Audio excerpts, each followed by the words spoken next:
Going live in, and now we are live.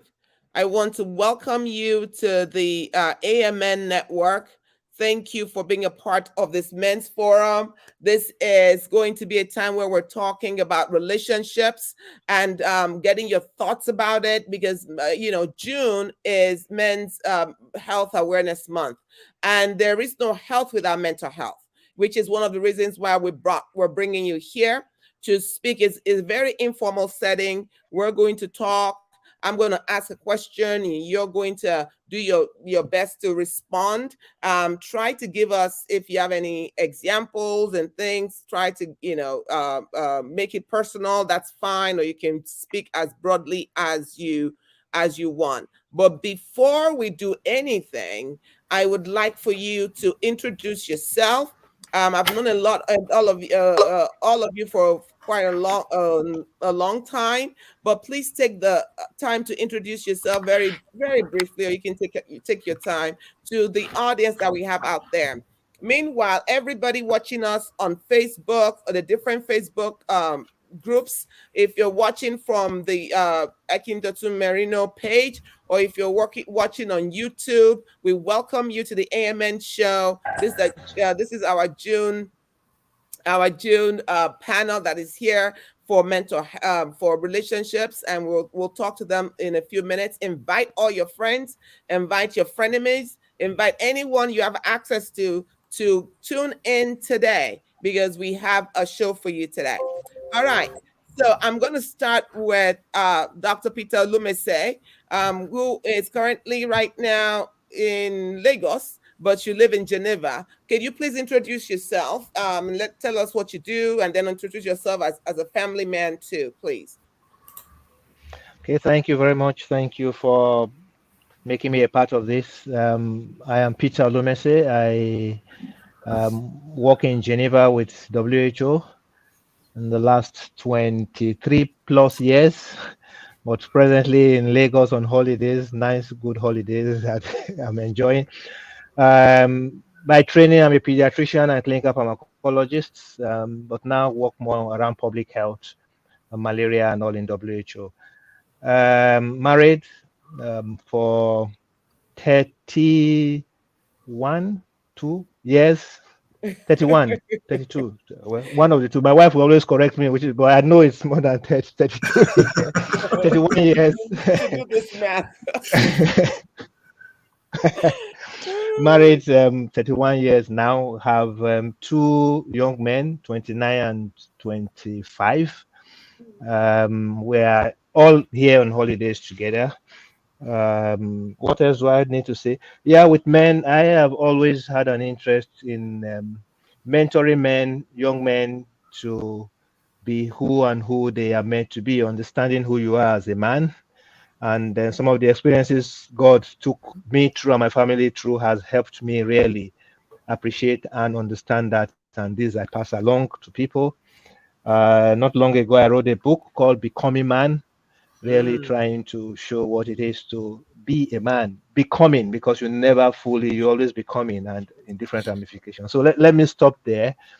And I guess as we take questions, we get to see more about ourselves. Thank you. Over. Thank you so much. Welcome to the show. Welcome, Thank welcome. you. I'm going to then have Dr. Jonathan Olede to introduce himself, please. Hi, my name is Jonathan Oloyede. Right now, I'm at the concert, so please bear with me if some noise disruption comes through my phone.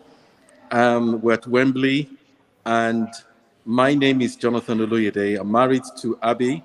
I've got two kids. We've been married for 29 years, and my boy is 28, and my daughter is 22. I'm a minister of the gospel. I consider myself an apostolic an apostolic missionary to the UK, and I'm a national leader for prayer in the UK, and I'm a church planter. I plant churches. Medical doctor by profession, and minister full profession, and Yes, I'm a counselor. I mentor a lot of men, and I'm very particular about relationships and marriage. Marriage is one of my pet subjects or one of my key areas of focus. Lots of counseling. So, yeah, I'm here to have fun and to flow with everybody else. God bless you. All right. Welcome, welcome. I know your heart around marriages and relationships. So this is one of the reasons you're on here. All right. SOJ, Soji Adeyemi, Mr. Soji Adeyemi is here. Please introduce yourself. All right, I'm Mr. Soji Adeyemi. Good evening, everyone. Can you hear me? We can hear you. Okay, great. Good evening. My name is Soji Adeyemi. I'm a water engineer by profession. Um, I'm married. I've been married for 28 years. I have 3 children, 2 girls and a boy. My eldest is 26, Oluwademilade, the girl. And my youngest is 14, Fola Fomi Adeyemi. I own my own firm. I've been working as a water engineer in Nigeria successfully for over 33 years. I've worked in every single state in Nigeria, providing solutions to poorer communities and ensuring that they have water. In my spare time, I've been a music minister in my local church, and both my wife and I have been mentors to a whole bunch of very young people, especially when it comes to relationships and marriage. Thank you. All right. Thank you. Welcome, welcome, welcome. I won't say your nickname, but we welcome you to the show. SOJ is a good family man. Thank you. All right. We have uh, Pastor Shegun Banjoko here. Shegabi. Hello, hello everyone, and great to thank you. Well, yes, thanks for inviting me to be on this panel of very esteemed men. And yes, my name is Shegu Banjoko. I am an architect. I've been in private practice for probably 25 to 30 years. I am a father of 3 children, 20, 20, 24, 19, and 16, married, and I have the privilege of also being a minister of the gospel in the UK, here, but on a missionary assignment as well. And I'm based in Harlowtown in Essex, and I have a very interesting passion for community engagement at neighborhood scale. I have recently just completed a Doctor of Engineering program at Cranfield, and my innovation dates way back to the early 90s, and it's got a very strong emphasis on a dialogue between communities at neighborhood scale. And I strongly believe through the research I've done that sustainability is only achievable at neighborhood scales. If you're going to bring that down, you're looking at modular scales. So it's very interesting to bring that into the mix of our discussion today. I can't wait. All right, then. Anyway, thank you. Thank you so much. That is going to be such an enriching conversation because we have people from different places and different spheres of life. So welcome, welcome. And finally, we have Dr. Alvin Apston, and he's made it. Yeah, he's in Cali with me. Good, good, good. Alvin, can you please introduce yourself briefly? Hi, my name is Dr. Alvin Lee. Marriage therapist in the state of California, Nevada. I also do. I also work with the California Department of Corrections, and I deal with people who are coming out of the prison system, help them to transition back into the family, back into the community. I'm so so pleased and so privileged in the room with such distinguished gentlemen. I'm listening to some of you guys' bio. I feel like I'm going to be a fly ball because you have such great back. But definitely humbled by the invitation, Reno, and I could provide discussion today. So thank you guys for inviting me, Dr. Merino. Welcome, welcome, welcome. I am so glad that you're here. You have something with your mic, though. Sometimes we can hear you, and sometimes it's a little bit muffled. So if you can fix that, that would really be great. So that we can hear everything you have to say. All right. So thank you so much for being here. I am really excited. The first thing, we're going to go right into it. The first thing is, when we talk about relationships, you know that book where it says, men are from Mars and women from Venus or something like that. We seem to be from different spheres, right?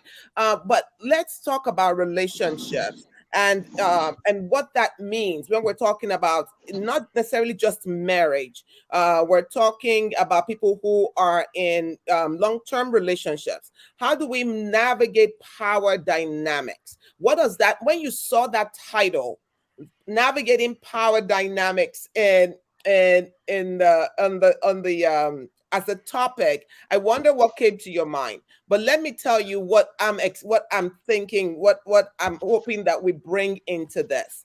I love the term power dynamics because it entails, it sounds like the two powerful people in the relationship, right? So it's not like one person is a doormat and the other person is this. That the two powers in the relationship, and how do we navigate them? So each one of you will get a chance to respond to just the general overview of that, and then I'm going to ask more specific questions as we go.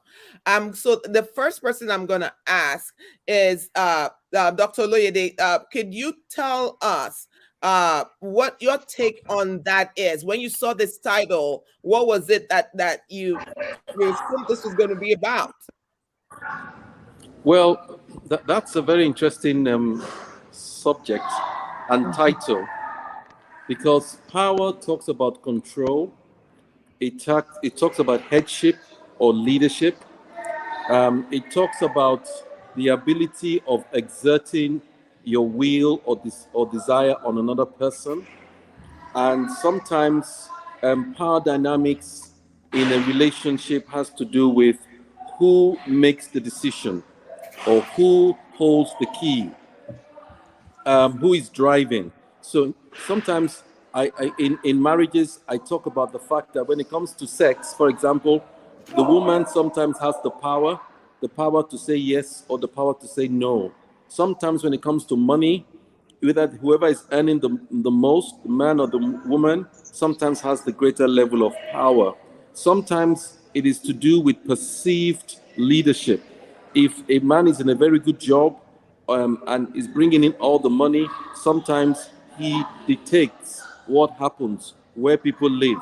If the woman is the breadwinner and she is the professional, while the man um, is uh, is subject to um, her profession. Sometimes she decides where they live, how they live. So power dynamics in a relationship has to do with who holds the key, who is in the driving seat, who makes the decision on the agenda, and the other person either has to listen or not. And I'm talking in terms of generics, not in terms of ideal. And I'm going to stop there and allow someone else to continue. Wow, that's the, like, look, I love what you talk about perceived power too, and the person, and I love how you broke it down in terms of different themes and different areas of relationships, sex, leadership, career, all of those things. That there might be ways when power structures move because of expertise or because of strength. Wow, excellent. All right. I think I just lost somebody. Who did I just lose? Let's Well, see. I think I'm still here, but I'm trying to get on the screen. All right. All right. So Oh, jump in. Let's have Dr. Peter. Let's go. Yeah, thank you. I think when I saw this topic, it sort of came across to me in a slightly different way. I power dynamics. The first thing that came to my mind was not um, conflicts, but rather how do we in relationship know what my power is, what our power is, and how do we harness that to make it work. There's an echo. Am I the only one hearing the echo? Uh, Go ahead. We know where the echo is coming from. I'm gonna. Oh no. I can't hear an echo. I can hear sound Hello? shuffling. Okay, I think it's better now Yeah. because I was hearing myself. It's back again. But anyway, I'll go ahead. Yeah, we There's an can't hear echo. an echo. Yeah, yeah. You can hear an echo? No, we can't. Okay, so that's fine. So like I was saying, I believe that power, first of all, each individual recognizing the power and what that means, the power they possess, and then how to control that and how to use that. And if I delve a little bit into what my brother just said in terms of who is in control, who leads, and all of that, we are basically different. And I would maximize my power when I know who I am, and then I can control and use that to contribute rather than to control. I think the concept of power shouldn't be to control, but rather than to build. And I would go more into relationships when it comes to that, and especially when we talk about power dynamics, marriage comes to mind. We are basically different, and the functions are different, responsibilities are different. So I'll be maximizing my power when I am fulfilling what I am called to fulfill, not to dominate over someone else. Then I'm misusing power, and I think a lot of perception and misunderstanding as to what power is. And I'll just end by saying, a follow up to what my brother just shared is that I can prove to you, or at least that's my understanding, that the person who is the provider is not necessarily the one who earns the most money. That's a positional responsibility. It doesn't matter whether the person earns money or not in a family or in a relationship. And until we begin, Wait. Slow. Say that again slowly. well, yeah, what I'm saying in essence is that when I look at it from the um, Christian perspective, my understanding, the provider in the marriage relationship is the man, the main man. It doesn't matter whether he earns less or earns nothing. It's a positional thing, and how he plays that out. So the wife might earn 10 times what he earns, but if he plays it right, he is the provider. Yep. Okay, so slow. All right. So provider means that you're bringing something to the table. All right. So you're bringing something to the table. That's my understanding. But you're saying something a little bit different, and I want to hear you. Honestly, I do want to hear you. So if a man, for example, or woman is not okay, let's just take men because this is men month. This is men's month. So if the man is not providing, like they're not okay, maybe they don't have a job, right? Maybe they don't have a job and they're not making provisions, they're not bringing stuff to the table. Are you saying they're still the provider?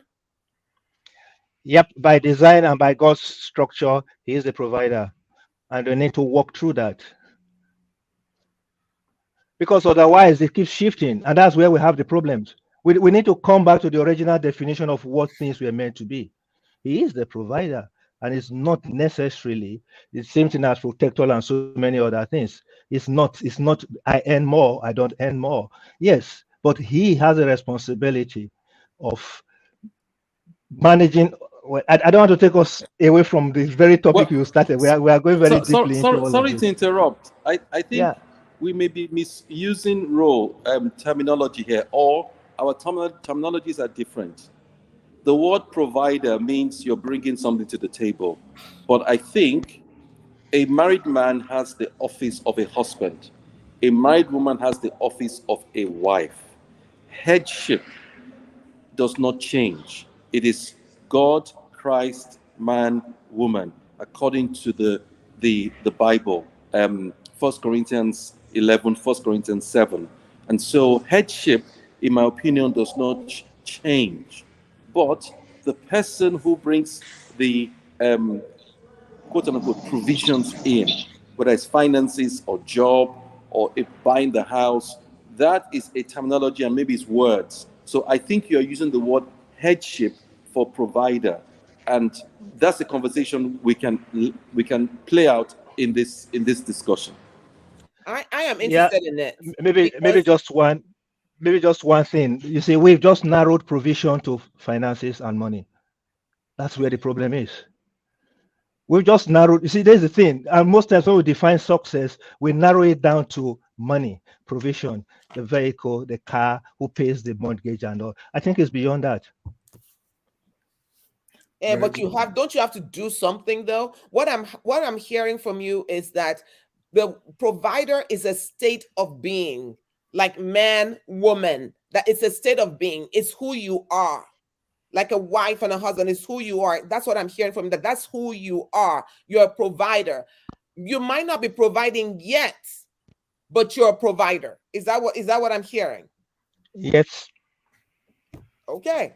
Okay. That's something we need to kind of sailor on and Yeah. think about, And because I'm if I, thinking of some woman who is not who was I'm thinking of a wife or some woman who is working 2 or 3, 4 jobs, and the husband is not doing anything, and then you still call him a provider. Let's hold on to that. Yeah, okay, he's an can I chip in? irresponsible provider.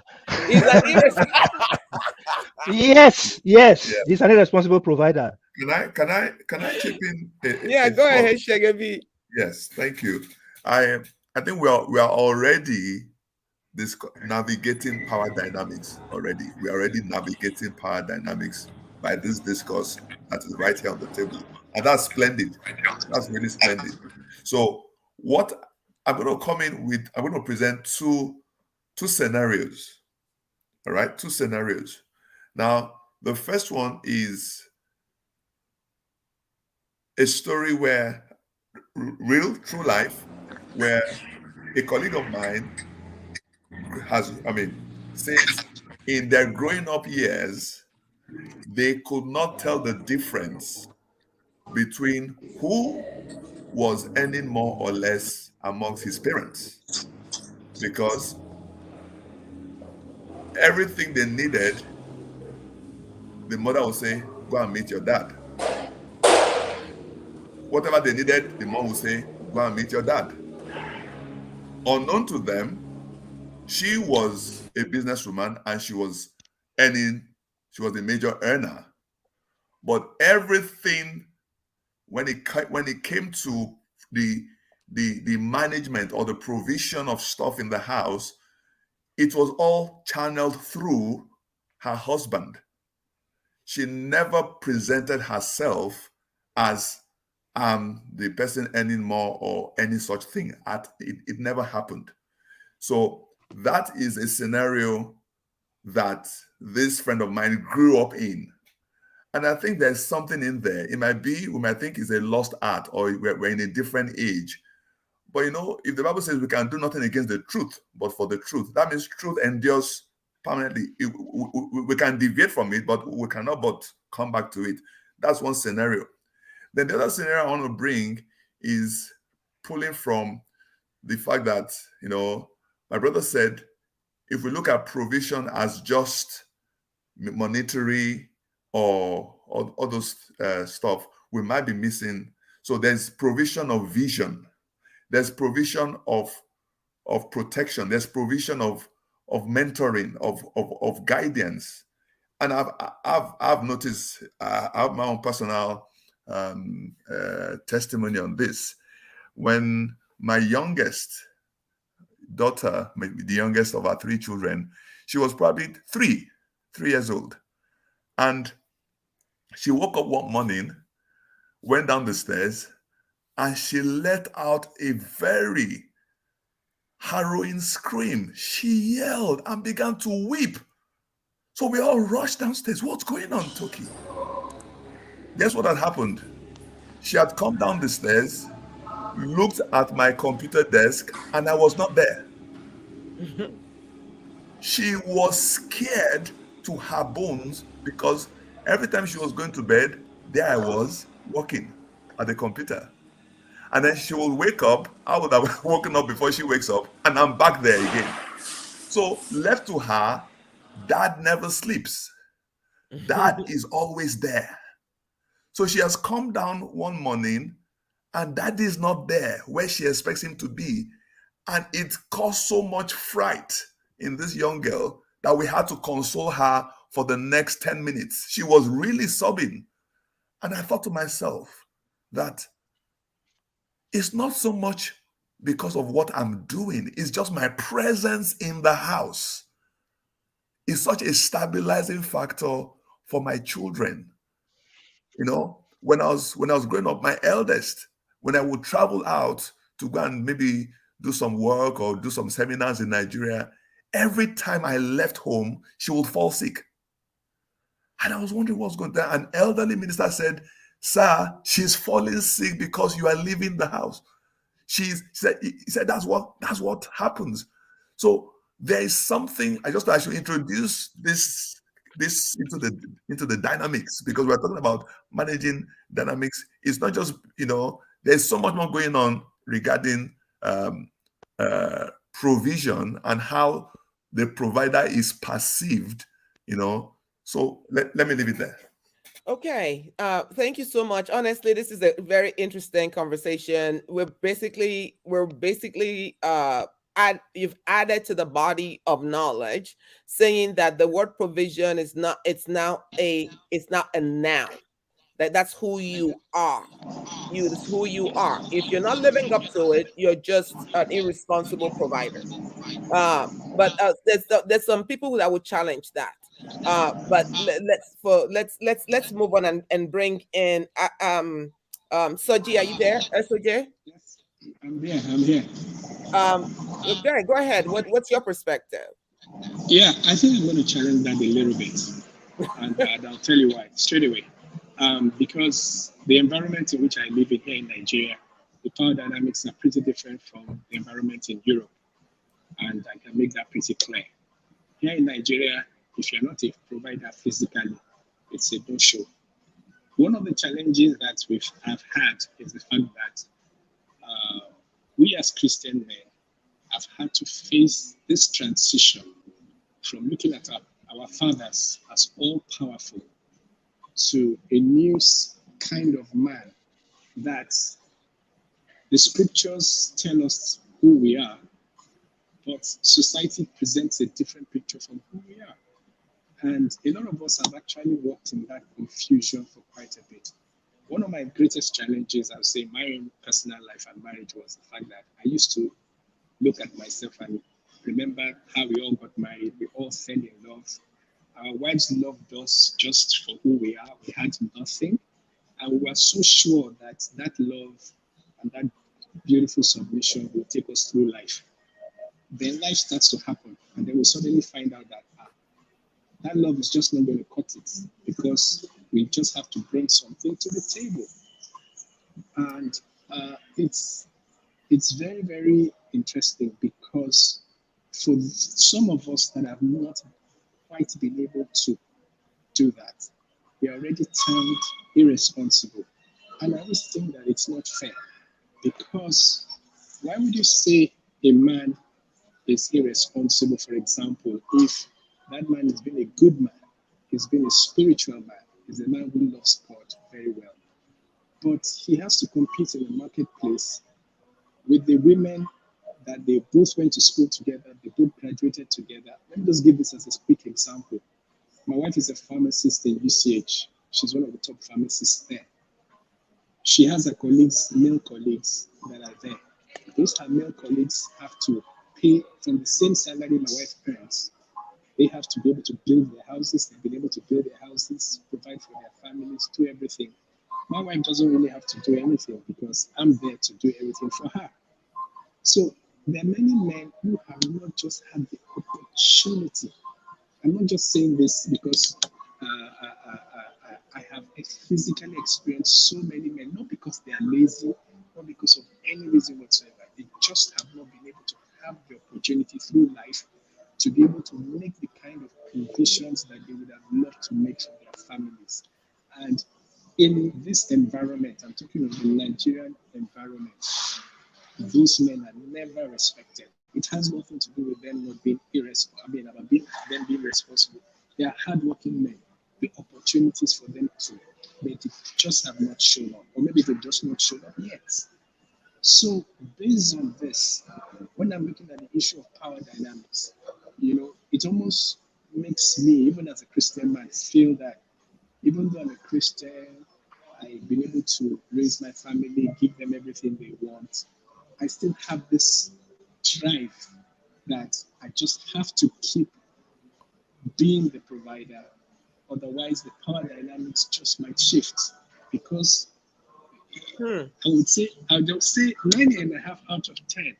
It's almost as if the women's attitudes they change towards us once we stop providing. Now, for some of us on the platform, because we've always been providers, we may never know. But for some of us on this platform, I can tell you that the periods when we've not been able to provide, we've seen a shift in that power dynamic clearly. So I'm of that school that a man being a provider should not just be, I mean, apart from being a spiritual provider in all ramifications, a man must be seen to be the one who brings the food to the table. Thank you. Wow, you know what? This conversation is going exactly where it needs to go. What you just said is also causing a lot of issues. Especially somebody who needs to mute themselves if you yeah. If it's causing a lot of challenges in homes, especially you talked about the Nigerian factor. When the young man who's married, he's only 29, 30 years old, 27 years old, and all of a sudden is expected to pay for this, pay the rent, pay the children's this, pay all of these things. How is that sustainable? If the woman can also work, why can they work together and pay together? This whole idea that the man has to do all of it, I think, I don't know where all that is coming from. I think that's more culture than God. I mean, come on. We all working together in this house to build a family. So why should the man be the one doing everything? I'm thinking about younger couples who do not have, the means to do, but the young girls still saying, well, you have to give me monthly allowance. Yeah, like why? So I think that's a challenge. I think that's something that what can we do about this whole notion that the husband is the only one to provide? Why? I mean, Can I mean, the husband can get very tired. The husband can start doing all kinds of things he's not supposed to do just because there's this pressure on the husband or on the man to be the sole provider. can I quickly say this? Um, Just a quick one before anybody comes in. Just a minute. I That's just wanted to okay. clarify something. The desire to keep being the provider is not because the man wants to be the man, but because the man senses that he may lose some respect. I'm using the word respect in a very fair way because what's happening is the fact that a lot of men seem to believe that the moment they have compromised, okay, the two of you are sharing, paying the bills and everything, somewhere along the line, their respect may be compromised. It's the fear of that respect being compromised that pushes the men to become more and more sole providers. I just wanted to add that point. Okay, Okay. thank you. Thank you. Let me bring Alvin. Dr. Abson, you've heard the conversation, and you can add to it. You can lead us in another way that you're more comfortable with. So either way, go ahead. We're So, talking about power dynamics. thank you, Dr. Marino. It's just, like I said, I feel like the fly on the wall. There's just so much information and knowledge coming from the knowledge base of these men. I would like to challenge the cultural differences because I'm an American black male. Um, and there's a difference in our cultural values. One is what is our rightful place in the home? What makes us the male of the home is not because we're the strongest person, but because we make more money. What makes me the head of my household is that I go out and I make sure that my family is guided from danger. It has nothing to do with how much money I make. It has a lot to do with the direction and trajectory that I guide my family. That's what makes me the male a dominant person in my household. Another thing I like to challenge is that when God made man and women, he made them in his own image. He didn't say you were from Venus and you were from Mars. He said that you are an image of me equally. He didn't say one was larger than the other. So I want to challenge that. If we go back to Genesis, and definitely I come out of a patriotic type of society. And what I'm hearing is a patriarchal view of manhood that's coming from different cultures. I like to also interject the symmetrical aspect of couples and the complementary aspect of couples. That one couple, like Jay-Z and Beyonce, are similar to each other. And so their power base is basically the same. So they're symmetrical. Then there's a complementary relationship. And that relationship is that there's a dominant male, or maybe a docile female, but they complement each other. They complement each other. Then there could be a dominant female or a less dominant male. They complement each other. And so those are two dynamics that we I like to interject in the conversation as far as what is dominant and what is not. Because I could be a symmetrical male, could be a complementary male in this relationship. So I like to drop that into the mill Thank you so much. I really appreciate you bringing that into the mix because but going back to what SOJ talked about in terms of losing respect because you're not providing. Um, I'm a woman, and I'm gonna say that I expect my man to provide. Like I expect him to bring something to the table. I expect him to bring something to the table, and look, it doesn't have to make more than me. It doesn't have to do all that, but I'm expecting that. And if the roles if it doesn't live up to that, you know, then I want to see him doing something about it. I want to see him doing something about it. I want to see him actively pursuing something. I want to see him getting better. I want to see him, yeah. However, I also think that the woman in the house should also, I like that complementary thing that Alvin talked about. And no, what was the first one, Al? What was the first one you talked about?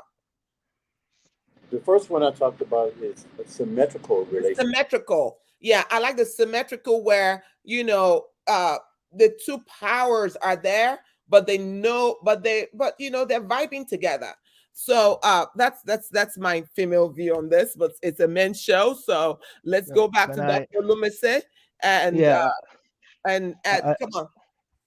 yeah, I just want to to react to some of the things. When I use the terminology that is an irresponsible provider, I just want to clarify that because I think part of what I think SOG or somebody said something about that. I that was in the sense of a man who is lazy, refusing to do what he should do. Then is irresponsible. I'm sorry. It's not in the case of like the situation you talked about. Yes, the man may be doing his very best and utmost best, but yet he is not. There's a limitation to what he can provide. That's very different. That's a very responsible man. But there are those who are irresponsible, and we must admit there are lots of well, I won't say a lot. There are those who are irresponsible, not doing what they Okay. should do. They are simply lazy. So I think that clarification, I wanted to bring that in when I use that terminology, irresponsible. Then the other thing I want to say is, yes, I know we're speaking here and also from a Christian perspective. The society is one thing. I always believe that there's also what is called the Christian and the Bible culture. Yes, the society is important, but we make the society. And part of the challenges we are having today is because we have refused to imbibe and teach, especially our upcoming generation, the biblical culture and principles.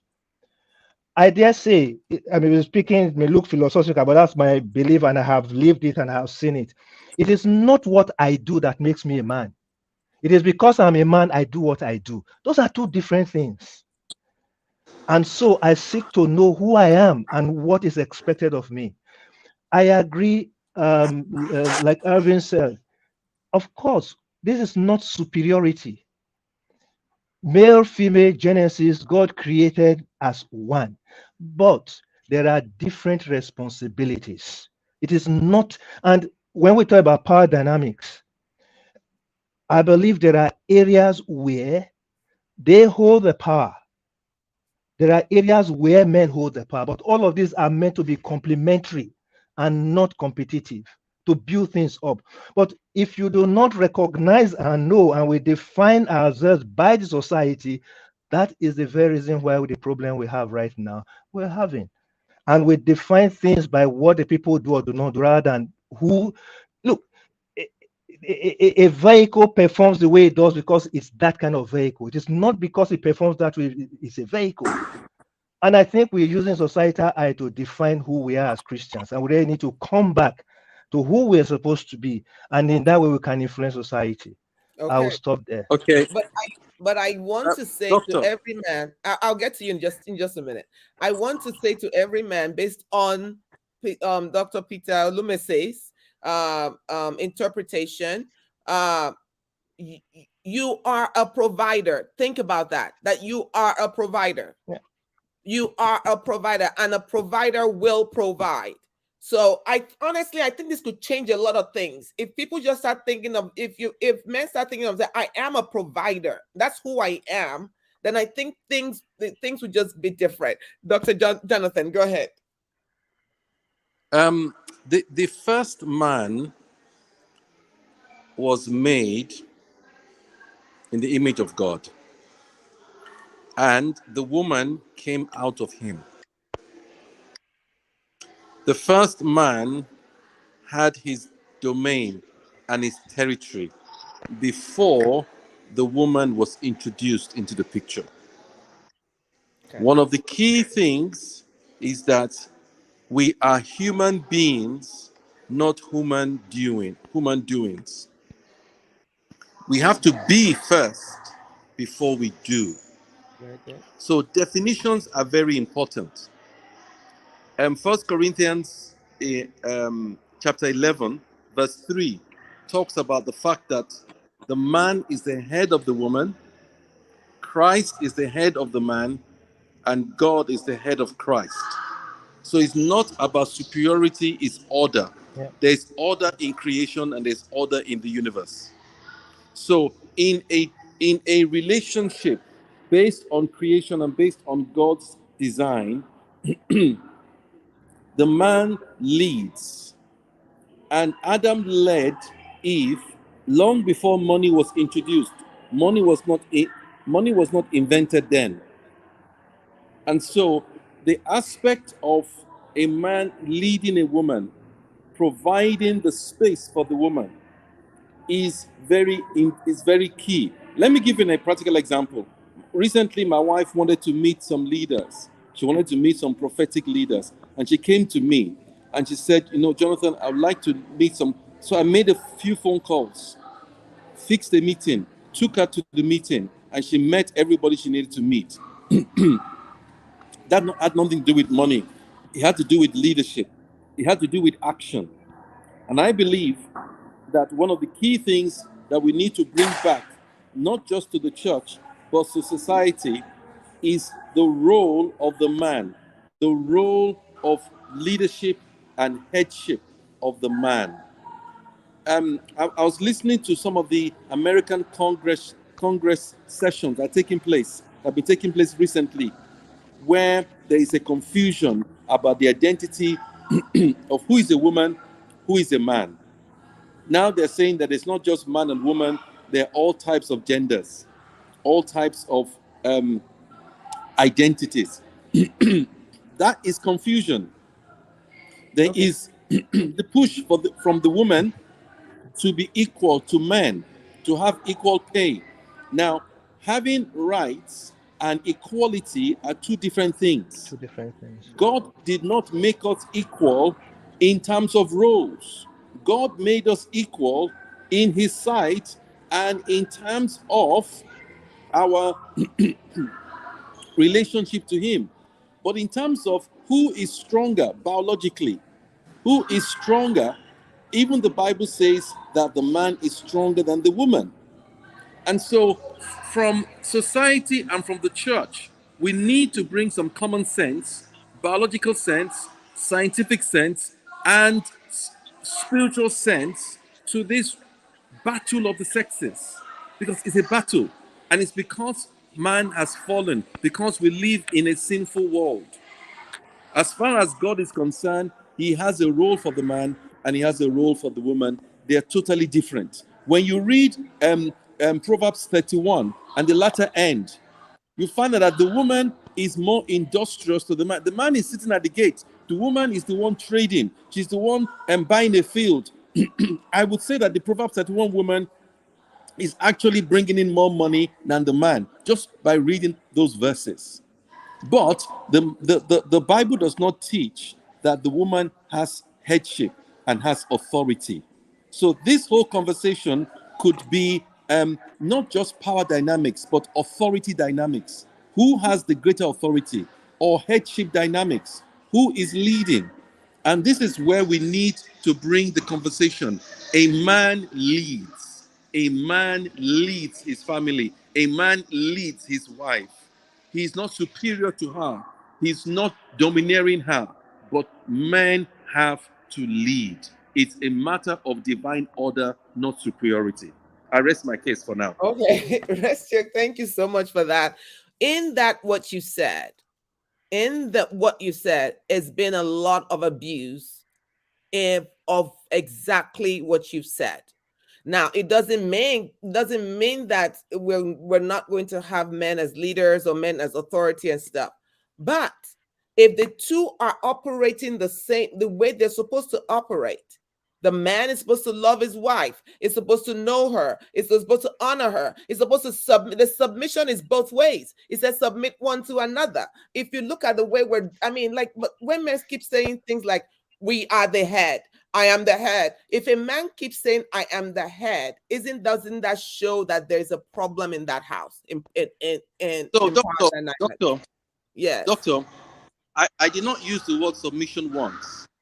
So the fact, see, in France, in France right now, there's a riot because the police abused their power. But it does not mean that the definition of who is police or who is a policeman or policewoman is not wrong. But we need to come from definitions, divine definitions, into conversations, or else we are going to mess things up. The fact that men have abused their power, women have abused their power, does not mean that the order is not right. Has changed. I agree with you. So I agree with that. All right, let's bring. Who was that? Who was that? Alvin, go ahead. I just wanted to implement the exegy of the Bible, that the Bible was translated in a patriotic environment. So it's not very clear. We're not hearing you clearly. It's breaking. I was saying that I would like to interject that we need to We can't hear you. Can you hear me now? Yeah. Yes. I wanted to just put in just to add into the conversation that especially we as leaders and clergy and people, that we are dealing with a biblical that was basically a patriotic based type of learning. So we need to utilize extracy when it comes down to when we take the word of the Bible literate. When we take it literate, because we know that there was a different time, different place, and that those things that happened back in those days, our translation of the Bible was kind of like screwed up to benefit the patriotic powers at be. So we definitely want to take that into consideration. And then next, we want to take in consideration Genesis 1:21, where it says, "So God created man in his own image. And the image of God, he created him, male and female. He created them." Okay. And I just want to bring that to your attention because he created them at the same time, male and female. So I just want Sorry, to can our attention. And then next, we're talking about culture. Definitely respect the different perspectives that's on this line right now. And I think we need to do this again because it's very needed conversation. And thank you very much again, Dr. Merino, for inviting me. But we're also looking at that. We also have the word irresponsibility. And I just wanted to break this down in suffix and prefixes to where the first portion of the word respond means to attend to. And the last portion of the word ability means with skills.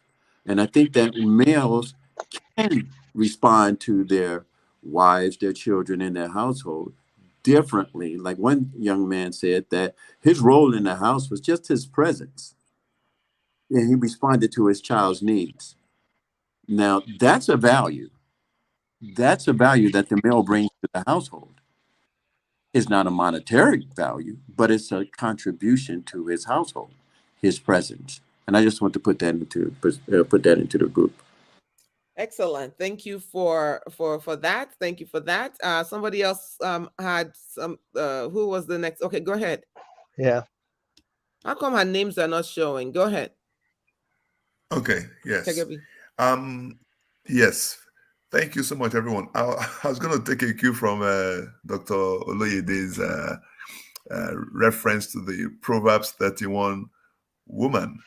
And it just reminded me of a conversation I had with the Lord regarding the Proverbs 31 woman. And this was many years ago, even as far back as university at that time. And I looked at the Proverbs 31 woman and I thought, wow, I mean, Lord, you've devoted this entire chapter 31 to this woman. I said, how about the man? How about the virtuous man? And you know what the Lord said to me? He said, who do you think Proverbs chapter 1 to 30 is talking about? You know, Okay. and that for me is like, I just stopped right there, you know, and I thought about it that the provision, you know, it said that the husband is at the gate sitting with the elders, blah, blah, blah. You see, I believe the husband of that virtuous woman is instrumental in creating an enabling environment for her to thrive in her business.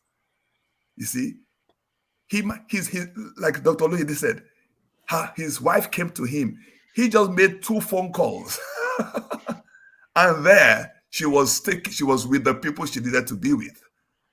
I mean, the virtuous man he's got so much more on his plate. Proverbs 30 chapters are devoted to the virtuous man.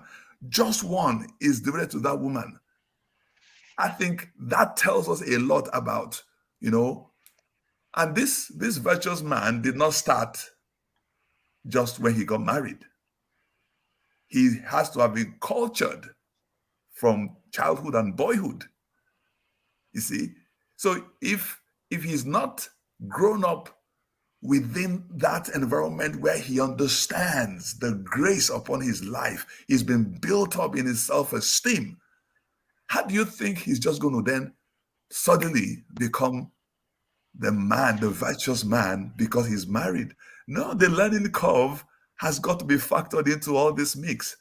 And you see, the wife, the virtuous woman, is also a mother. She has raised her son in such a way that he's able to actually be a replica of a virtuous man. You know, I remember my mom constantly referring me to the scriptures, and I was like, "What is this? What is she talking about?" But later I got to know that, yeah, she was really taking me to the source. My dad would always, give metaphors. My dad was a storyteller. From as young as 2, 3, 4, 5, he will sit us down and would just tell us stories. Unknown to me, those stories were extracts from the scriptures. And I used to just be like, wow, wow. I believe all those things were instigating into me, the outlook that, you know what, yeah, I've got what it takes to be who I need to be out there. Let me just pause there. But yeah, Okay. that amazing mix of Proverbs 1 to 30, and then Yeah. there's a Thank you virtuous so much. man in the life of the virtuous woman. You know what? I have to leave now. SOJ, go I, ahead. I have to leave now. So I just Oh, want you to have to. give it. Okay, you want Yeah, to I say have your to leave last now. bit before you leave? Yes, please. Yes, please. Thank you, everybody. I really, really appreciate all the perspectives, and of course, it's a learning curve even for us men. But my last word basically is the fact that any woman that has given her husband the respect that he deserves, I personally believe that if that man does not thrive, then that man belongs to the irresponsible provider that Dr. Olumese mentioned earlier on. Because my own personal experience, and my wife can testify to it, is that when I felt the respect, it makes a man do amazing things. It makes a man feel like, I don't know how to describe this. I mean, I'm just trying to give my personal experience, and I'm trying to see whether it resonates with the rest of us. When we feel the respect of our wives, it kind of validates us to be the man who we ought to be. And I think a message there is the women also need to help us to be the man we ought to be. A lot of the women are always keen on short-term fixes. Oh, the man is not taking his place, is not doing this, is not doing that. But in many, many instances, they are not bringing the best out of their men. When you see a man that is really, really thriving, I mean, I think that's why they say behind a successful man is a woman. Personally, it's because that woman has actually sowed the seed of greatness in that man. So part of this conversation about how we are supposed to be also rests in the women making us to be who we are supposed to be, and that's why they are helpmates. Thank you, everybody. I Thank definitely you, would like SOJ. to chime in on that because, and I thank you for saying that, brother. I can't see your name, however, Soji. I definitely agree with you that we have certain needs that we have to have in a relationship. We would thrive better with being respected more so than being adored. If you respect me, then that form of respect is love for me. Now, it may not be for other people, but if you respect me, that's love. And we need to be appreciated. We need to be respected and appreciated. Now, that's a different type of love than being adored, because sometimes women needs to be adored, but man needs to be respected by his spouse more so than he need to be adored. He just needs to be respected and appreciated. I Okay. want to put that in. Thank Can you. I? This respect thing, you're okay. It sounds to me though, and I know what you guys are saying, and that's fine. But it also sounds as if you're putting the onus on the woman, for the guy to be who they need to be. Or are we saying it's just complimentary? You're bringing this in, and you're bringing the respect in so that it can be the best of themselves. So what if So, there is no can I? respect? Let me just land with this. What if there is no respect in the home? Does the man then cease being the leader of that home? Does No, he he cease shouldn't. being the provider of that home? Jonathan, go ahead. He shouldn't. Who is speaking? Can I? Jonathan Oh, Jonathan okay. has Sorry. have his hand up. Yeah, Can you hear me? Sorry. we can hear you. There's there's a lot of noise where I am, so I'm trying to be as concise as possible. So please forgive me if my tone sounds rushed or preachy, but I'm trying to make sure you hear me clearly. Um, I feel that there is a surge for women's rights at the moment in history and society, to a point where men are being either demonized or being um, the, the, the, they're being reduced in a Emasculation. yes in a bid to affirm the woman. Now, creation is all about balance, and in as much as the woman wants to express herself, the man needs to be able to be given his platform. I say that there are three vitamins for men and three vitamins for women. Just to summarize, it's not an exclusive list, but I say that women need vitamin A3. They need affirmation, they need affection, and they need attention. That's A3. Men need vitamin E3. He, he, he needs he needs to be esteemed. Wait, Dr. Jonathan, what is affirmation, affection? What's the third one? Attention, affirmation, Attention. and yes, Okay, go ahead. yes, affection, affirmation, and attention. And the man needs E3. He needs to be esteemed, he needs to be encouraged, and he needs eros, sex. Now, I'm not saying that everything can be summarized into those three, but I'm saying that sometimes we need to understand that we have different needs. And right now in society, the woman needs affirmation. She seems to need and crave the need to have an equal right. That men, you've had it so good at the power, at being the CEOs, at being paid more than women, athletes. We also want our share. And so, in the bid for women to emerge, the men are being reduced. And I feel that this is a message that is affecting many marriages and the society where we are right now, including the church.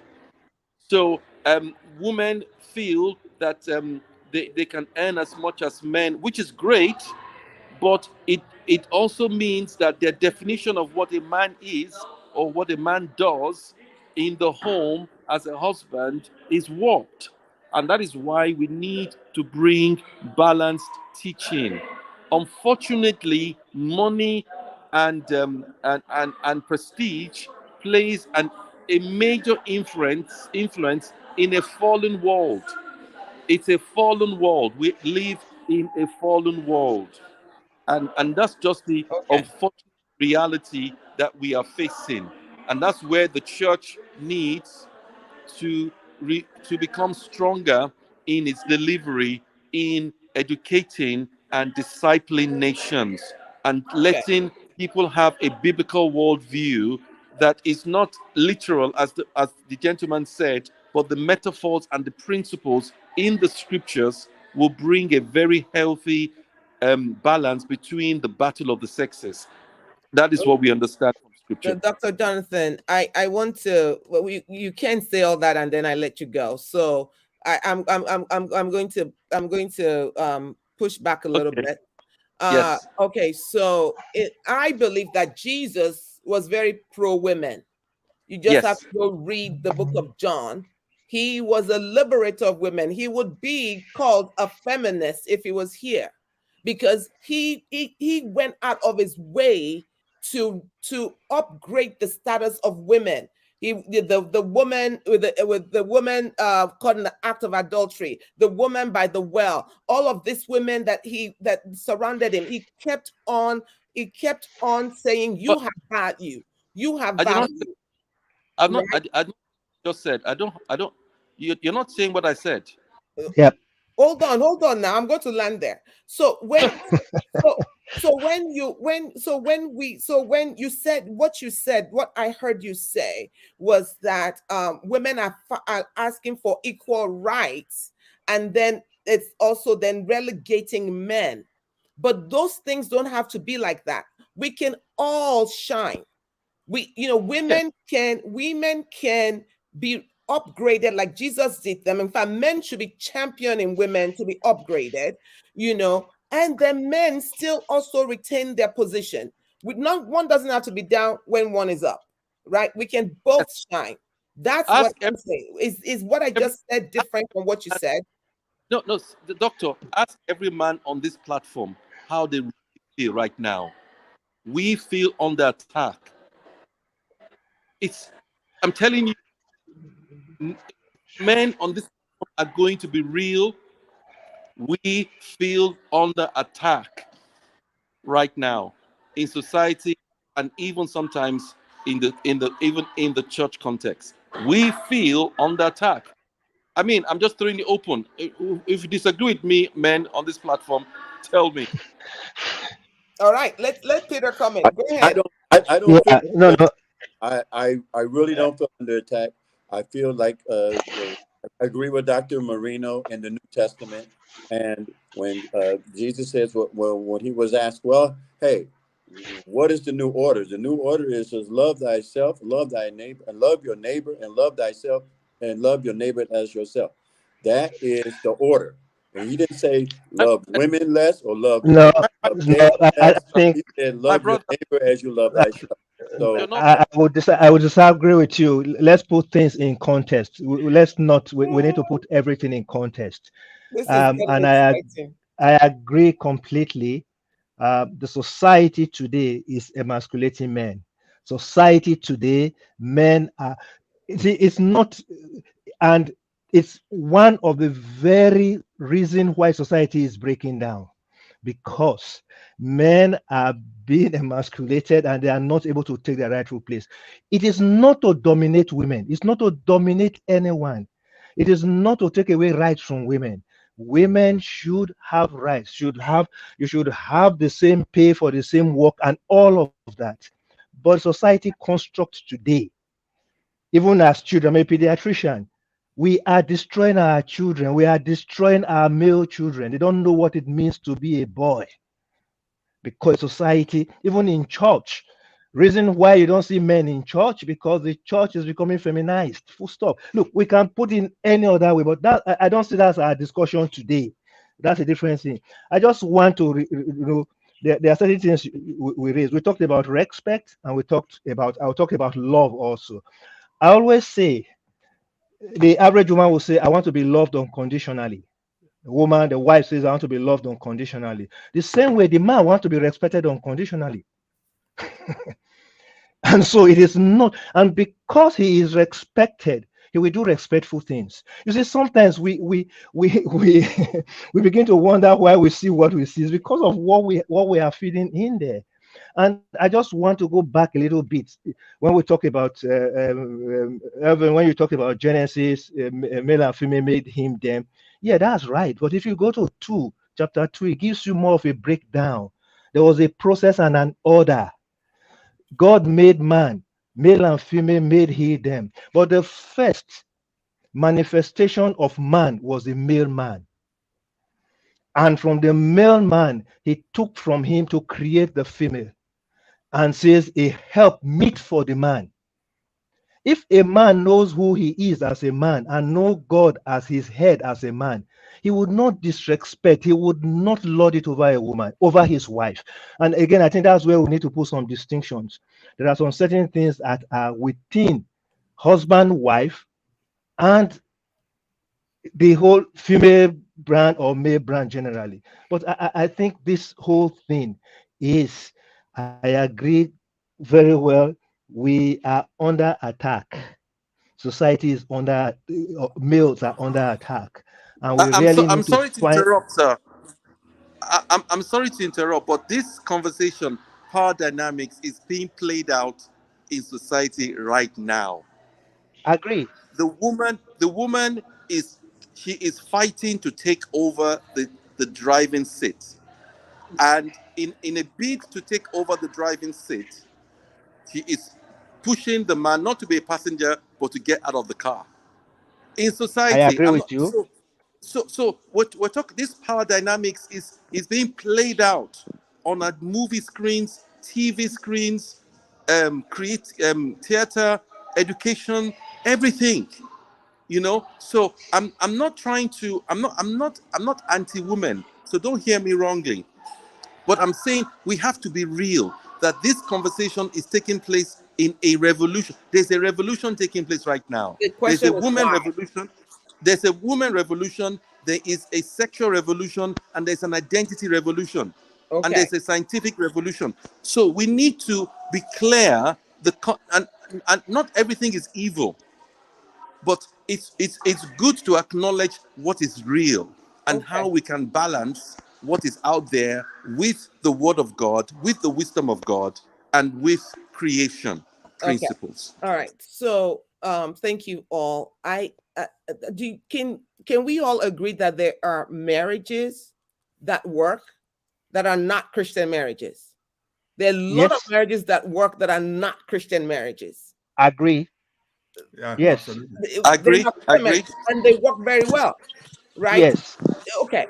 So we have to look at what is happening, what makes a relationship work, what makes it, and that's what I want to bring out here. I think we've gone into places that are beyond our scope, but we can do a part two, right? But so what are the things? I've heard respect, respect the man. The woman wants, I love the A3s and the E3s that Jonathan gave. So the woman needs affirmation, affection, and attention. And I would say check, check, check, check. Yes, right. The man needs esteem. Esteem sounds like respect. Yeah, Yes, it sounds like respect. Encouragement and sex, eros, right? By the way, women also need the sex, but I like the way you put it. Vitamin A3 and vitamin E3. Those are things we can take home. So that's what I'm looking for here now.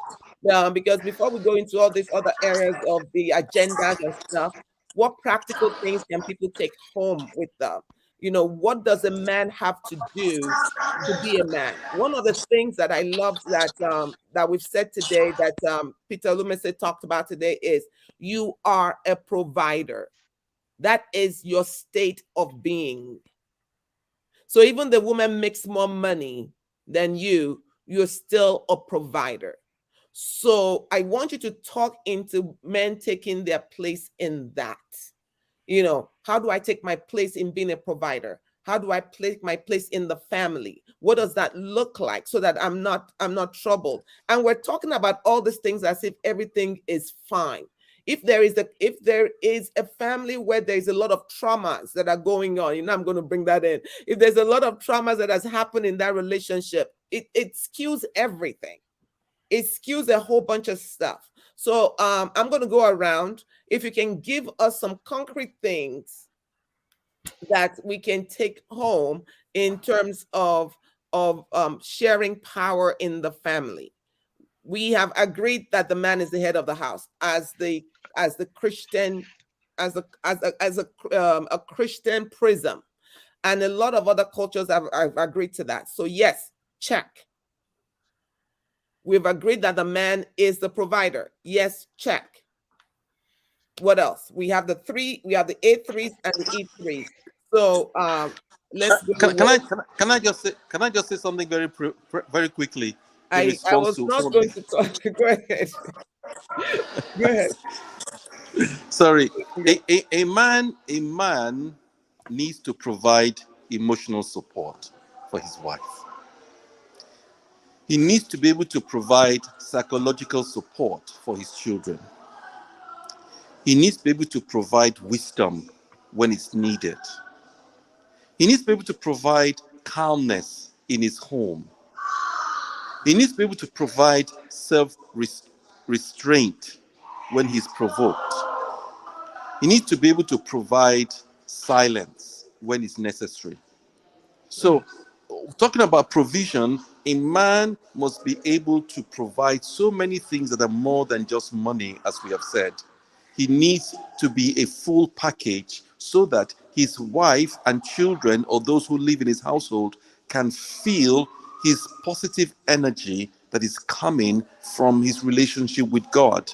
And even if he's not a Christian, he needs to be able to provide the positive energy that a stabilizing man brings into a marriage. So if you are not that man that you're hearing today, that Jonathan has just described, if you are not that man, then you are wanting to do what? Let's go to the next person. If a man is listening and doesn't see himself in what Jonathan just said, then what should be his response? Shegabi. Well, I think what his response should be is to, first of all, to reflect. To reflect. And the best way to reflect is, if he doesn't have God, reflect on, those around him that have been either father figures, if they have not been there, to actually then take time, because the the the absence of a good father figure in the life of a young man is crucial. You cannot even undermine it. Okay. So because we are all products of influence, if a young man in his growing up years has not seen the example of such virtues and attributes that Dr. Olady has just listed, it's going to, obviously don't put a novice in office. You see, so a lot of men need to acquire, or at least know that they need to develop those traits or attributes, and they can only do that if they know where to go to get it. All right. And ideally, men should get it in their growing up years through the presence of a father figure. Father figure, father. That word father is key to all these things we're talking about, male figure. When you just think about the word father, it's an all-encompassing of all those attributes that Dr. Oluyede just mentioned. Okay, so the Father Abraham, the Heavenly Father. You see, all this attack on the male man is actually an attack on degenerating that office of the fatherhood. You see, so much so that I've heard somebody say that, oh, they want to even change the Lord's Prayer, our mother who is in heaven. Hello, really? I mean, that is an agenda beyond just rights. That is an agenda that is actually beyond the scope of this conversation. You guys keep bringing it back here. Okay. It's beyond the scope of this conversation. Yeah. Right. I honestly, I'm trying to stay focused, because if we bring in all of this, it's going to be it's another. But I'm going to bring you back for this conversation because you all want to have it. I have a very different perspective because, I teach trauma, and one of the first assignments I give my students, which increasingly are male. And one of the first assignments I give them is to write a trauma history, and both male and female, 90-something% of the time, 90-something% of the time, have been wounded by fathers. 90-something% of the time. To the point where I had to tell them, I don't want to read the stories anymore, just give me an outline. Right? And so my next question is, if a father needs help, I always say, be afraid of a man who is not accountable to anybody, because that means they can do whatever they want. My question to you, to Peter, is this. If there is a man that's listening to us today who has nobody that he can go to, he just feels like he's floating out there by himself, And look, guys, we're not just speaking to Christians on my show. All right. We're speaking to the world. But I really appreciate bringing your Christian perspective. That's also very, very well. But what can we say to the man today who is at his wit's end? He doesn't have anybody to talk to. He doesn't feel like he can talk to anybody. And what should he do? Well, I think when you say it doesn't have anybody to talk to, there's always somebody to talk to. Is to find the right person to talk to. So certainly, they need to seek help and seek help in the right quarters. And so I would not say there is nobody to talk to. It is how do you find the right person to talk to? How, and not just to talk to, because when you say when they write the trauma history, 90% of them have been traumatized and hurt by their fathers, which really just emphasize what has been said previously, meaning that the father figure that they looked up to failed them. That's exactly what it is. Yeah. And so, of course, they can't go back there, but and it has traumatized them to such a point that they feel that they cannot be who they are meant to be, so to say. So they need help, and they need to seek help in the right quarters and in the right places, and indeed find mentors. Sometimes we talk, if we talk about homes and relationships and things like that, we're very quick to talk about examples of divorces, home, and where things are not working. There are lots of where things are working. And I want to encourage young men to find places where things are working. Look at this group. I'm not just saying this because I was pleased when we started introducing ourselves. 28 years, 29 years, 32, 31 years of marriage. Those should be celebrated. And not only and there are lots like that around. And so young men, find people who they may not be your father, who can play a father figure to help you learn to be who you are meant to be as a man. Because until you get to that space, most of the things we're talking about here would be so the right relationship, the right friends who can guide you. So there is help out there. And I just want to add one thing before to what was said in terms of what should men be doing. And there was a long list there. I wrote something here, and I think one other thing we should be doing as men is we need to learn to give space to our wives to be the best that they could be.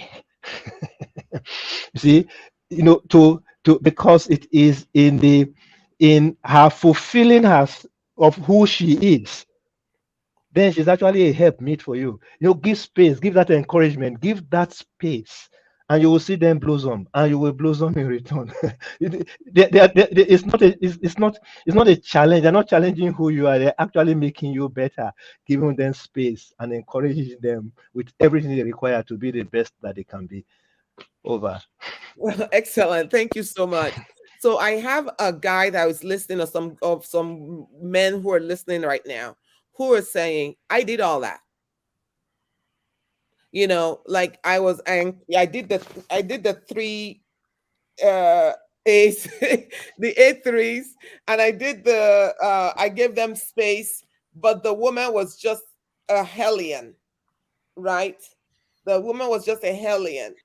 And I'm going to give have Alvin talk about this. And the woman was just a hellion. This woman was going to kill me, right? What do you say to a man like that who is in that situation?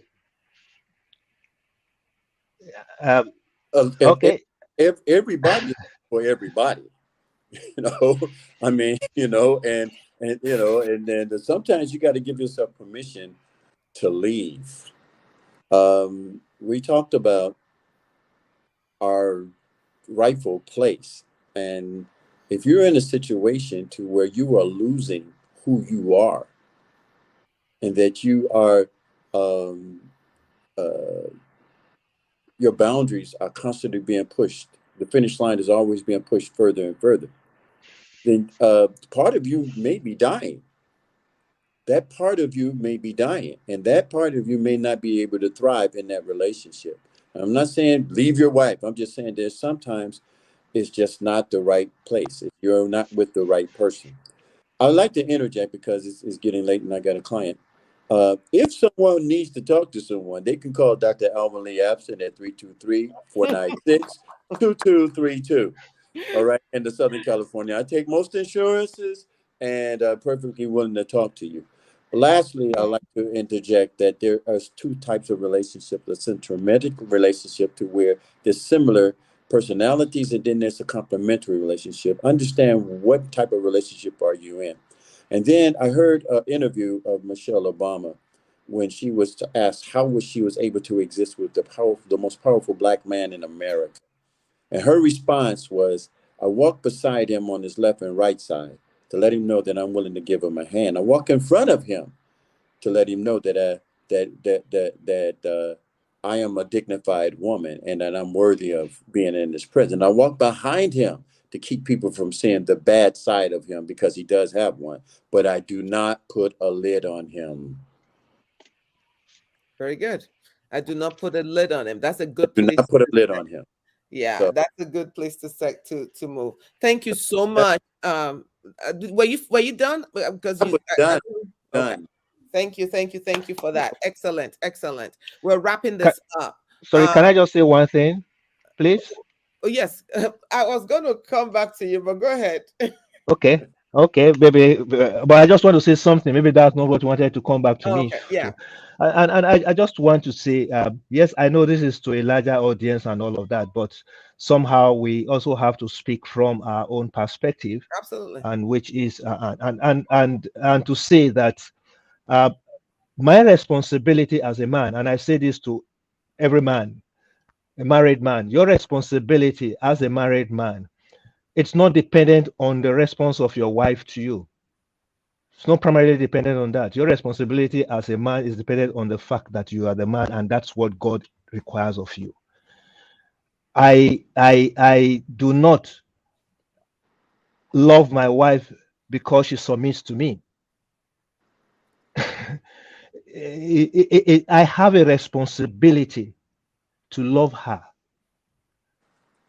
Of course, it makes it a lot easier if the other person does what they should do. See, I say this in response to the question you asked. Somebody says, "Oh, I'm doing everything I should do," and but the response I get is hellish, and what have you? What do I do? Well, that does not absolve you of what your responsibilities and your accountability should be. It may be tough, it may be whatsoever, but it's not. I'm just saying it does not, I don't want to go more than that, but it doesn't absolve you of what and what. So I cannot say, well, I became this or I did this because she did that. Because if we bring it to the Christian parlance, he says, I should love my wife as Christ loved the church. If Christ reacts to me the way I behave, then forget it. I'll be long gone. So we need to set different all those different standards. I just wanted to say that maybe to Christians who are listening. All right. Thank you Well, so much. I think that in response is that there's just one thing is that I'm a man and I'm not Christ. But it says I should be like, yeah, You know, I agree, I'm but not Christ. I don't agree. So, I agree with you know, that. You so are a man, you are not it Christ. doesn't But I saying that I to exalt me from any type of situation right now. Just putting it. I'm just well.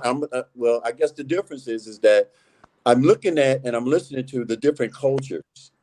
And like I said, we need to revisit this again, Dr. Merino, because this is loaded. This is loaded with a lot. Loaded, Al. It's So I'm loaded. perfectly willing to come back if Absolutely. We're going to do a part but I two. would like to yep, just there's a Christian some of, culture some of also. these I guys think we should discuss here. what that is, which is biblical. Yeah, That's but what but I love. I'm but sorry. I'm not I sure. understand. Okay. I Can you guys hear me? just a minute, gentlemen. Um, I understand the Christian culture, but I still don't understand. What I don't get is how you guys keep saying stuff like the man is the head and the man is this. I get that, but I'm trying to break it down to what that means. What does that mean to us? What does that mean to the woman in the house? What does that mean to you? And but you're doing a good job, by the way. You're doing a good Yeah, job but in telling us what we've it is. been trying to do that. Yeah. But wait a minute, you guys we have questions now. Hold on. We have questions. And then I see we were on here with your face on here. So it looks like you want to say something. So go ahead. No, but with respect, I don't know the chap on my top right, but with respect, I am very, very I'm trying to look for the right words so I don't come across as rude or No, whatever. no. As long as it No, go doesn't. When ahead. very, very simplistic Christian things are said, oh, so and so you're the man and I'm supposed to love like Christ loves. I so much appreciate what the guy in the middle said. I'm sorry I don't know your names, but I mean I can't just be here. It just seems very simplistic, or just love because it doesn't depend on that and all of this kind of stuff. There's some very, very basic simplistic things that are thrown out there that just infuriates me, for want of a better word.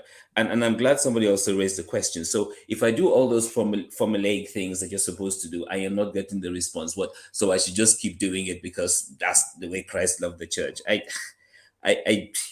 anyway, I will stop. Yeah, Can I? you don't know. You see, I'm sorry, you are referring to me. I understand what you're saying.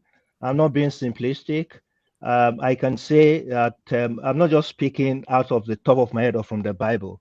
And really, what we're talking about here cannot be generalized. If I were speaking to specific situation, I can break that down further. But that's the starting principles. And when you say what are the other options, so that's the starting principles. But I cannot generalize for everyone. It becomes case specific, and of course, it gets to a point where people may need to work out. I'm not removing that from the equation, but we cannot always start with that. And it's case specific. And I'm not just being simplistic. I know what I'm talking about. I Yeah. know what and the depth of what I'm talking about. Yeah. So I'm not just throwing words around. Okay. So, Thank you, gentlemen. Sorry, Jonathan. I have to go soon. Okay, go I ahead. have to go. Have your last word because we're Yeah, going to I wrap have to up. go soon. But let me say that I think we need to we don't need to do this more, and I would like to be in a quieter place when we go when we go deeper. But let me start from the fact that whether you're a Christian or not, because I think a lot of men on here actually from a Christian worldview. Let's just talk science. I think it was Socrates or Aristotle that said, "Know thyself." We have to start from a place of self-analysis. Your personality type, your emotional makeup, your emotional intelligence, and that of your spouse and those who you relate with. Just purely from a scientific point of view and the wisdom that has been accumulated over the ages, there are many principles by which we can either resolve conflicts, avoid conflicts, be better versions of who we are. And so I think many men that are finding it difficult need to start from a place of self analysis and ask, what am I contributing in making this bad situation worse? If I'm not contributing anything, then I may need a, a calmer, more informed mind in terms of a counselor, a therapist, or someone who can come in and help speak into our situation and bring some wisdom keys, practical keys of what I need to do, what we need to do to make our relationship better. Unfortunately, a lot of what we've talked about here are contributory factors, external societal factors, emotional makeup, traumatic ACEs, adverse adverse childhood experiences. So a human being is very complex, and analyzing your spouse, male or female, takes a lot of wisdom, a lot of intelligence, and a lot of self reflection. And so I feel that men that have tried different things need to bring in some extra minds to look into the situation, because there's nothing new under the sun. There's nothing that any man is going through that another man has not gone through. So go and meet a doctor, a mentor, or a therapist who has seen 1,000 cases, 100 cases, or hundreds of cases, that can bring a case file that is identical to yours, and how those people resolve something similar to what you're going through. Okay. We can talk all day, but there's so many practical layers that I'm sure we could all speak to, but there's some general principles. And the principle I want to say is get help. Get help from external, qualified, competent sources if you are drowning and you think you've tried everything to no avail. All Well, right. that I want Thank you to so much. thank you so much. That's Dr. Alvin Lee Abston at 323-496. See, 2202. All right. Thank you I so will much. put it in the chat box. Okay. Put your thing in the chat box so people can Will can do. have it. Thank you Will do. So for it's a sharing pleasure meeting space with all us. of you guys. I appreciate this. Thank you so much. Much respect. Definitely respect.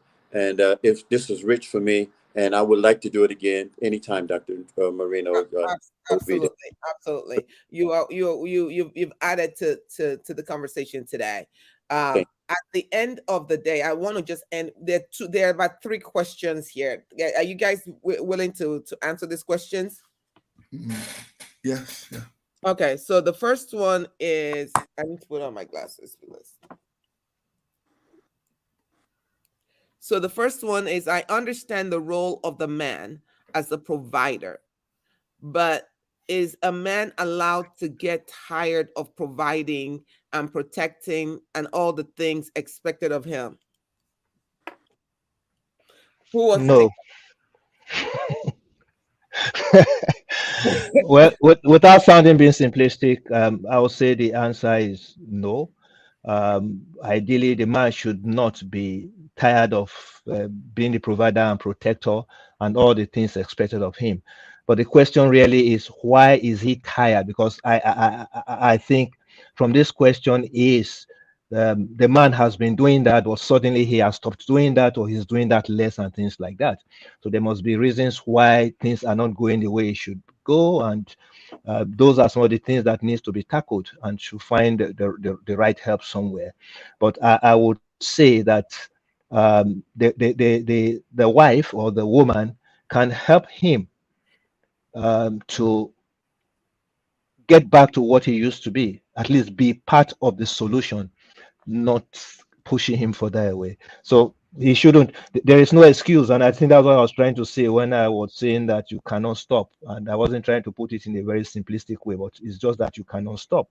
And so that man needs help, and help should be provided for him. Okay, thank you. The next one is, how would you counsel men who really do see themselves as providers, but for one reason or the other cannot seem to actually do the providing and can't handle the women stepping up to that role? Well, one of the things we learned today is that that being a provider is a state of being. So even if the woman is making more money, it doesn't then necessarily make the woman the provider. Is that what I'm hearing? Is that the thing? Is that a consensus? Yeah, I think so. Okay. All right. So who wants to respond to? So have we responded to that question then? I think you have. Really, Okay. yes, I think you have. So then let's look at the other one. Oh, I think that was it. That was it. Thank you so much. Okay, last parting words, from you guys. We have 3 of you left. Peter Alumese, well, then we'll have Jonathan Oloyede, and we'll have Shegun Banjoko. Let's go. Yeah, last parting word is telling every man out there that you have the capacity to be a provider all around. That's, you have that capacity in you. It's like in every seed, there's a capacity for the seed to grow and produce fruits. But you just need to plant it in the right soil and have the right nourishment around. So if you need help, you seek the right environment, and that ability is in you. It doesn't matter what you have passed through or what trauma you've passed through. You just need to find it out. And the best you can be is making the woman, and indeed, where we talk about marriages, your wife being the best that God has made her to be. Thank you so much. All right. Doc. Jonathan, you there? Okay. Shegun Banjoko, go ahead. Shegun Right. Yes. Okay, go Parting ahead. word, I would say yes. Oh, sorry. Okay, I'm on. I'm on. Yeah. So I would say approaching any relationship, particularly marriage, with what you're going to get from it is a recipe for disaster. Yep. Approaching marriage because of what you're going to get from it is a banker sure recipe for disaster. That's the parting word. We can develop on it later in part 2. Okay. So there's definitely going to be a part 2 to this thing. Pastor Loyede, Dr. Loyede, are you there? Okay. All right, then. Thank you so much, everyone, for being a part of this. I appreciate all of our guests panel. You guys have been amazing. We have revolutionized the whole thing. I'm telling you, we have redefined. We redefined things. We have actually. I mean, if nothing, for us to hold the space that this is who you are. This is who you are, man. This is who you are. You are a provider. That is who you are. That is you are. And if that's who you are, then go and flourish into who you need to be. I so appreciate all of that. I appreciate you coming and spending time with me. We're almost close to 2 hours here. We'll go then, and I will see you next time. Please stay Thank you right very there much. while I Thanks end for having the us. Thank podcast. you. Thank you. Thank you for Thank having you. us. Thank you. Thank you.